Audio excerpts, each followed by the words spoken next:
श्री राम समर्थ। अक्टूबर 27। परमेश्वर को कर्ता मानकर चिंता करना छोड़ दे। सभी बातों का कर्ता परमात्मा को मानकर हम चिंता करना बिल्कुल छोड़ दे और सदैव समाधान और आनंद में रहे।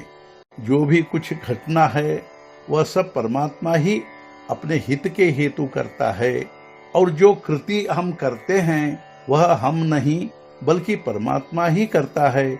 ऐसी भावना प्रत्येक बात और क्रिया में रखे। ऐसी भावना रखने में हमारा क्या बिगड़ता है, उसमें कठिनाई क्या है।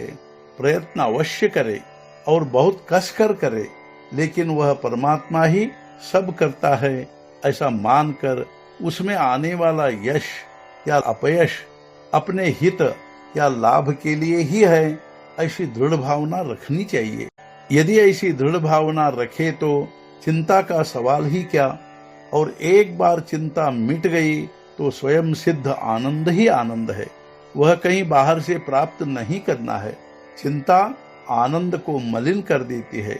संक्षेप में यदि यह कहना हो तो ऐसा कह सकते हैं, मैं का अर्थात कर्ता का भाव परमात्मा को दे, जिससे चिंता मिट जाती है और विशुद्ध आनंद शेष रहता है। और ऐसी स्थिति में नामस्मरण करते रहे, यही स्वानंद में स्मरण है। हमारा कर्तापन का बल अधूरा है। यह अपने स्वाधीन नहीं बल्कि परमात्मा के अधीन है। अतः सुख दुख की यातना हमें नहीं परमात्मा को होनी चाहिए।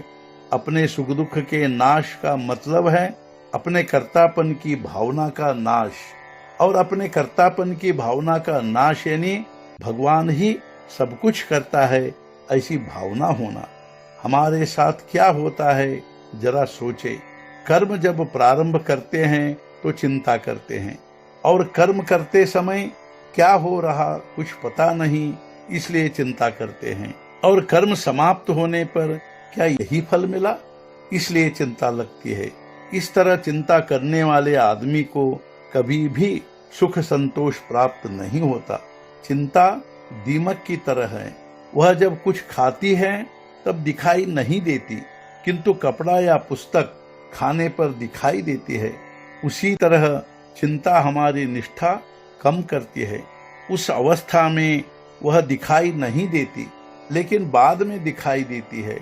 यदि हम चाहते हैं कि हम चिंता मुक्त हो तो वह आज ही इसी क्षण संभव है, अन्यथा कभी नहीं छूटेगी। महाभारत युद्ध में भगवान जहां रथ ले जाकर खड़ा करते वहां अर्जुन बाण मारते। अर्जुन ने अपने रथ के लगाम भगवान के हाथ में दिए थे। उसी प्रकार हम अपने जीवन के लगाम भगवान के हाथ में दे। अर्जुन के बदले एक बाण चलाने वाला यंत्र होता तो भी वही काम होता। वैसे हम भगवान का यंत्र बने। यंत्र चलाने वाली शक्ति और यंत्रों से काम करा लेने वाली शक्ति भगवंत ही है। हम अपने स्वामी पर पूरा विश्वास रखकर उसके नामस्मरण में रहे।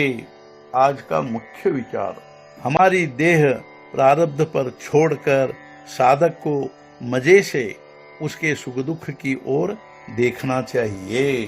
सद्गुरुनाथ महाराज की जय। जय जय रघुवीर समर्थ।